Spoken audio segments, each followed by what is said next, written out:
well-regulated militia being necessary to the security of a free state, the right of the people to keep and bear arms shall not be infringed. Welcome to another edition of Bearing Arms, Cam and Company. My name is Cam Edwards. I am in a little bit better mood than I was yesterday. We got about a half hour of rain last night. That grass is certainly welcoming that. Might have to mow this weekend when it's like 95 degrees. Still dealing with these raccoons, and that's I can't even get started on that. If I do that, we're going to go down a rabbit hole and maybe a raccoon hole. Trying to teach my rooster how to safely and responsibly carry a concealed firearm, but not going well at this point. So it is still up to me. Got to get some traps, and we got to deal with these raccoons. On today's program, however, we're going to be dealing with another threat, this one not to livestock, but to our Second Amendment rights up in Massachusetts. You know, the House and Senate have been working behind closed doors in a conference committee to come up with a gun control bill. They've been talking about this for about a year now. It's amazing. It was last summer that we were talking about the Lawful Citizens Imprisonment Act introduced in the House, and then, the rush to get it enacted. The House rammed this bill through with very little public input. And then the Senate took it up, and they amended the bill, narrowed it down. I won't say they made it a good bill, but it was not quite as bad as the House version.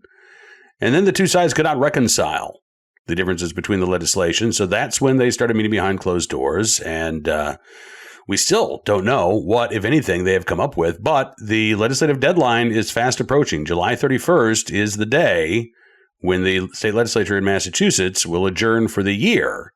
So time is running out for the House and Senate to get a deal done on this gun control bill. We'll talk about it with Jim Wallace of the Gun Owners Action League here in just a second. Before we do that, though, let's talk about this for a moment. Economists warn that massive tax hikes could devastate your IRA and 401k account as the stock market braces for impact. With inflation on the rise and global uncertainty looming, it is clear why central banks and savvy Americans are turning to gold. If you haven't had your eye on gold, time to make it a priority. Priority Gold.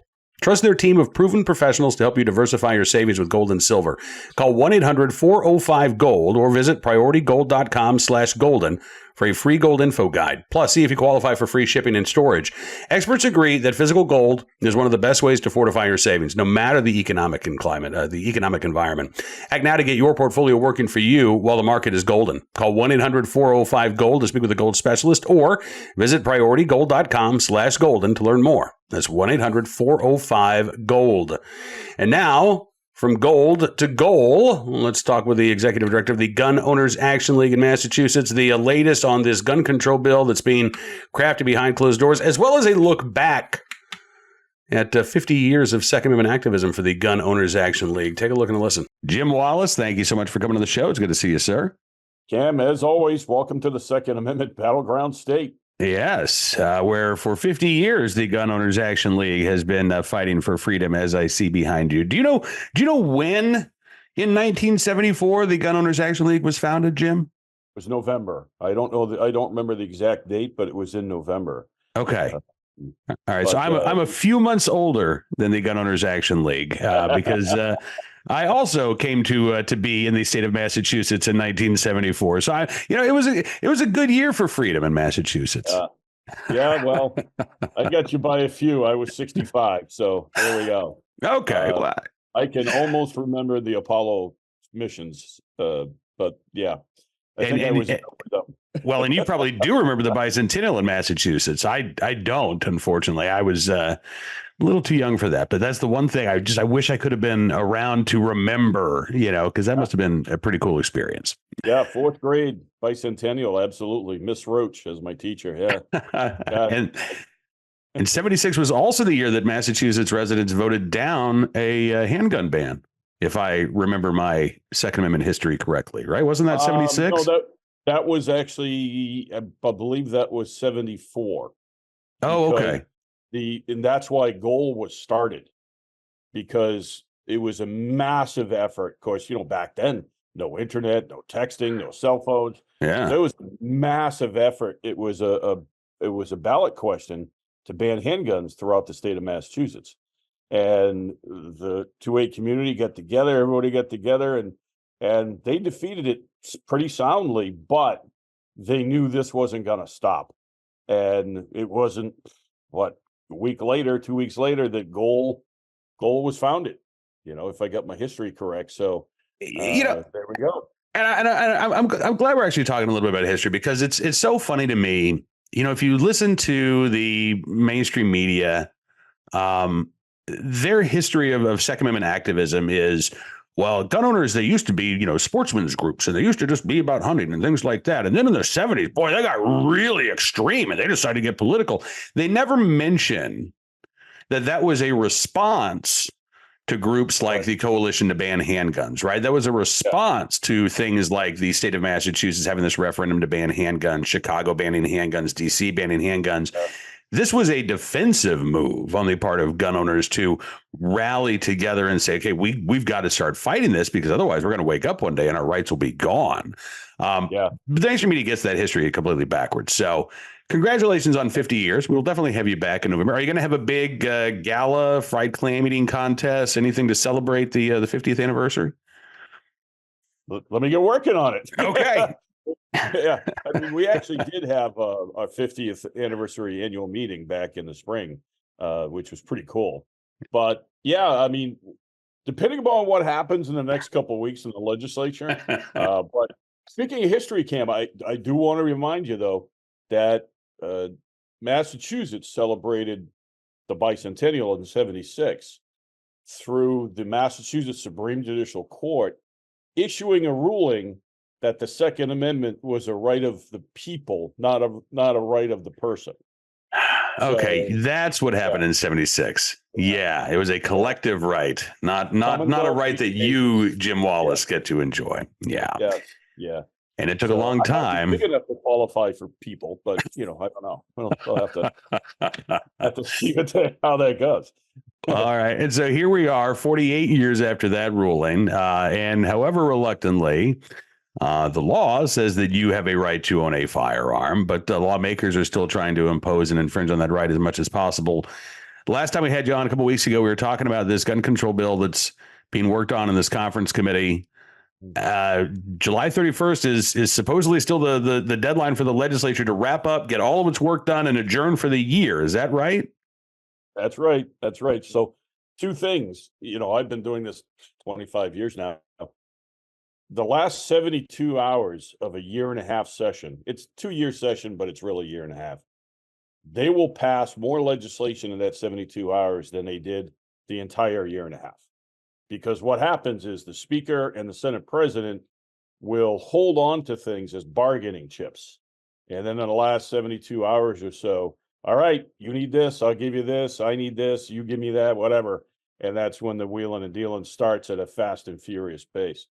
The other thing I will tell you is, having sat up in the gallery for many years, I've actually seen the speaker stand up on a chair and turn the clock back so they could keep working. So, they can pull all kinds of funny things, but it's for anybody who wants more information, they can go to goal.org/gunban. And that's the historical account of what's been going on since February of last year. So anything under the sun you can imagine that they might put into a potential bill is on the table. So the House passed their version. Usually the Senate would pass their version, but they did a weird thing and passed an amendment to the House version. So now, I mean, none of this makes any sense. The process for which this bill has moved along is something that I have never seen. Mike Harris, who was a state house, aide for 12 years, has never seen. And they knew they really had to just, twist people's arms and do it in such a fast fashion, because the original backlash they got was so overwhelming, even from the general public, that, what are you trying to do? So, everything from, you name it, places you can't carry. The House version was so strict, you couldn't even leave your house with a gun part, period. Couldn't, because you couldn't be on a public street. You couldn't be on a sidewalk. You couldn't be in a park. If you pulled into a Dunkin' Donuts and you didn't have their permission to be there, even if it was just a barrel in the trunk, you're a felon. So, even mandatory training, which we have now, but and we certainly don't agree with the mandatory part of it, but you take an NRA course, a USCC course, whatever, you're Mhm. good. Application, which isn't easy, it's a pain in the butt, Massachusetts, but their mandatory training would include live fire, de-escalation training, trauma training, mental health evaluation training, and on and on and on and on and on. And you read the list and it's like SWAT teams don't do this, but a 16-year-old who wants to go hunting with a shotgun is going to have to take this training. And so everything is pretty much on the table. We are really hearing nothing from the conference committee. Everything's done in secret. Mhm. And this one is especially tight-lipped. Normally you'd get questions, so you kind of get an idea what they're thinking of. They call, hey, Jim, can you brief us more on this particular thing or law or, what this is? Not this time, nothing. And so the only thing we are hearing is that the House really wants a much more comprehensive bill and the Senate wants a much more carved down bill. Other than that, Which we actually saw. I mean, we kind of knew that because the Senate bill was not, it wasn't good, but it was, let's say, more confined. It was not as expansive as the House bill was. And so that's the only thing that you're hearing. I mean, that, again, so what do you do here? Who do you think has the upper hand in these negotiations? Is it going to be the House or is it going to be the Senate? That's a good thing. I'm going to back up just a second because the Senate bill, which was less worse than the House bill, Right. Ever since they've done it, it's like, Jim, why are you beating us up in the press? We did a much better job. Yeah, you basically made the court give us a new rope to hang me. Other than that, it's like, why do you want me to celebrate something that's just a little less anti-civil rights? But Right. they really were offended that we didn't give them all the credit that they wanted. And I just said, guys, come on, give me a break. I don't know if there is an upper hand, but again, remember what I said earlier, the last 3 days, 72 hours, whatever, that's when the wheel of dealing starts. So, we've got a couple of weeks here. We'll see what happens. And it's hard for me, having done this for so long, to have to tell our members, okay, there isn't much you can do right now. All you got to do is get ready.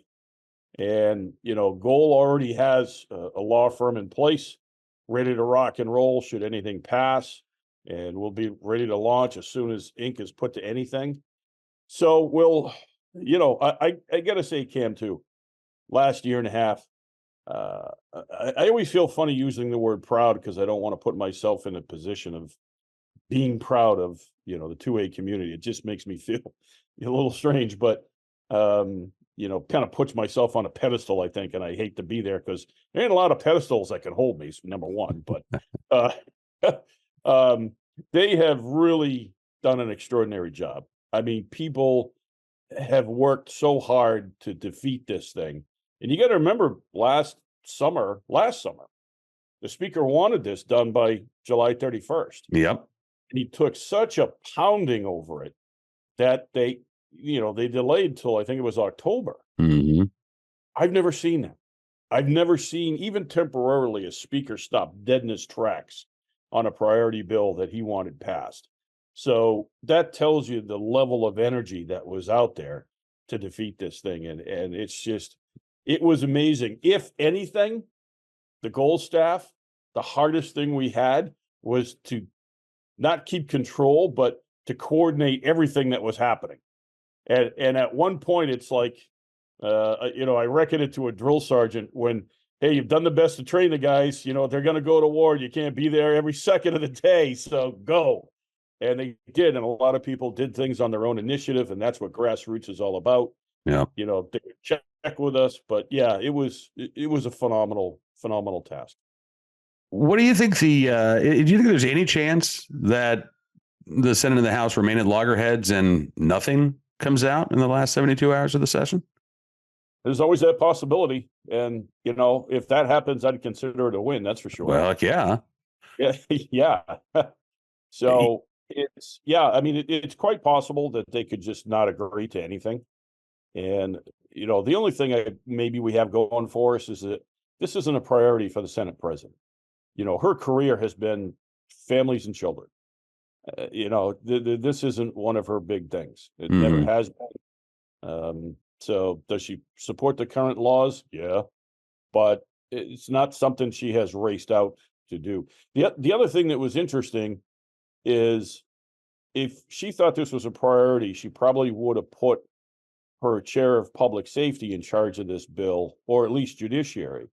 And she didn't. She put one of her lieutenants in charge of this bill. So does that send a signal about where her priorities are? Yeah, a little bit. Yeah. So we'll have to see what happens. Well, we've got 3 weeks left, and I guess fingers crossed that. I'm hoping for gridlock. That'd be the best outcome as far as I'm concerned. But we will definitely be watching, and we will be talking with you going forward, because as soon as something gets released, we want to have you back on the show, obviously, to talk about what is in the bill and what Goal is going to do about it if this bill becomes law. Yeah, I think somebody might go in and turn the air conditioning off for the last 2 weeks of the session and see how if that helps. Well, if Massachusetts is anywhere as hot as it's been in Central Virginia, that would be good punishment. It's miserable here. It's 95 and humid. It has been for like 2 weeks. Oh, yeah, it is just like Central Virginia. There you go. All right, Jim Wallace, try to stay cool, man. I really appreciate you coming on the show today. It's good talking with you. All right. Thanks, Cam. My thanks to Jim for joining us on the program. And yes, we'll definitely have him back just as soon as there is news to report out of that conference committee. And there indeed is the rooster. He's ready for his next lesson, apparently. You're going to have to wait just a couple of minutes. I'm doing the show right now. All right. Before we get to today's recidivist report, our armed citizen story, our good deed of the day, I said I'll be right there. Let's talk about this for just 1 second. I think the rooster could probably use this information, too. At the very heart of our democracy lies a principle that we hold sacred, free speech. It's the cornerstone that's not free speech for roosters, though. They need to know when to be quiet. Anyway, it is the cornerstone that supports every freedom we cherish. But in today's digital age, discussions about our wealth, our rights, and our future are being silenced or overshadowed in mainstream narratives, leaving many folks feeling voiceless in conversations that are crucial to our financial independence and security. This is where Wealth Protection Research steps in, armed with a mission that's never been more critical. Wealth Protection Research is not a financial advisory firm. They're defenders of free speech, committed to giving a voice to the silenced. Now, they tirelessly seek out financial experts, the voices that challenge prevailing narratives, especially as we navigate the uncertainties of the 2024 election cycle. Wealth Protection Research has created a 2024 Election Wealth Protection Report that highlights the 3 best ideas for protecting and growing your money heading into this year's election. It contains ideas the mainstream media won't touch. The listeners can get it completely free. Just text ideas to 76626 to claim your free copy. If you believe in the sanctity of free speech and the importance of financial freedom, then act now. Text ideas to 76626 to claim your free copy of this 2024 Election Protection Report. It's time to widen the scope of what we're told, to hear the ideas the establishment doesn't think you can handle, and to take control of our financial destinies. Text ideas to 76626 to claim your free copy. All right, moving on to today's recidivist report, our armed citizen story, and our good deed of the day. We'll start with the recidivist report, a story out of Memphis. Lawmakers in Memphis have been clamoring for more gun control, not just at the local level, but they do want to see an end to firearms preemption in Tennessee. They want the ability to craft their own local gun ordinances, but they also want more state-level gun control laws. They insist that that is the only way to bring down violent crime in the city. And then we see stories like this. Court records show 18-year-old charged with murder was granted diversion and probation just weeks before a deadly crime spree. Now, this has nothing to do with gun control. This has everything to do with the criminal justice system. This is from WATN in Memphis. According to court records, they say 18-year-old Vontavious Moorhead was granted diversion and placed on 1-year probation back on June 13th of this year on a theft charge. Okay, fine, right? He was accused of stealing something. You're not going to send somebody to prison for a first-time offense for theft, right? Sure. But because Moorhead pleaded guilty to a theft charge, charges for guns and drugs were dismissed as part of that case. He was allowed to plead guilty to the least serious charge rather than these cases going to trial. And again, placed on diversion and probation. And did it work? No. According to court records, Just over a month after he was arrested on May the 6th, Muirhead was released after being granted diversion and probation. So prosecutors didn't want to take this case. I mean, they were looking for a plea deal.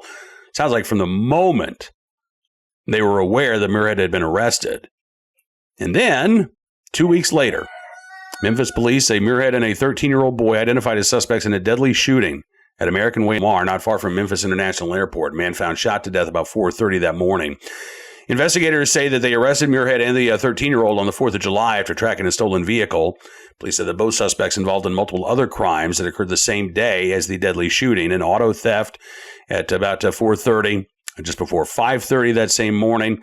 There were apparently an armed robbery that took place at a gas station. The police responded to another robbery just before midnight on Independence Day, in which they were told that two armed suspects had stolen several items from the victims and driven away in a Kia Sorento that had been reported stolen hours before.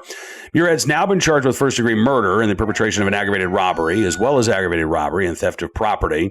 He's being held in the Shelby County Jail now. Bond set July the 10th at $1 million on the murder case, $200,000 for the robbery case, no bond for the probation violation. 13-year-old charged with first-degree murder as well, aggravated robbery and theft of property.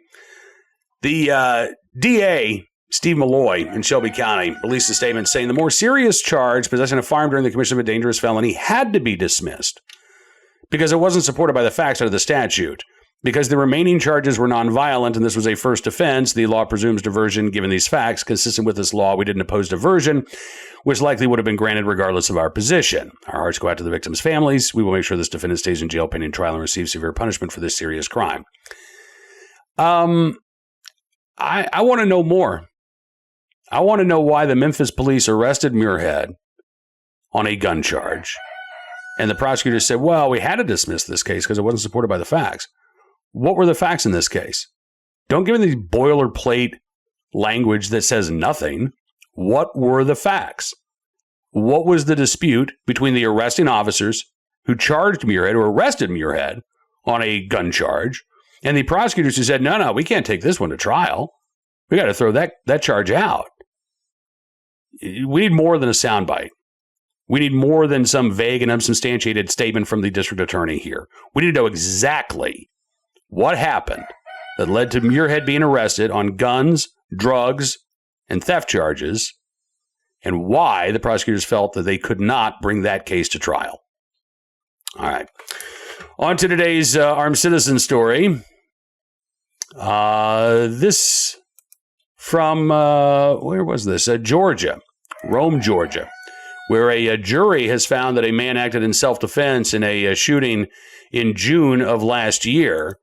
And again, a reminder that you can act in self-defense, but it doesn't mean that you're not going to face charges, right? Prosecutors can still go after you. In this case, 33-year-old Floydell Quinchard Smith, acquitted on murder and other charges stemming from the death of 30-year-old Tevion Marquez Williams Sr. on June 27th of last year.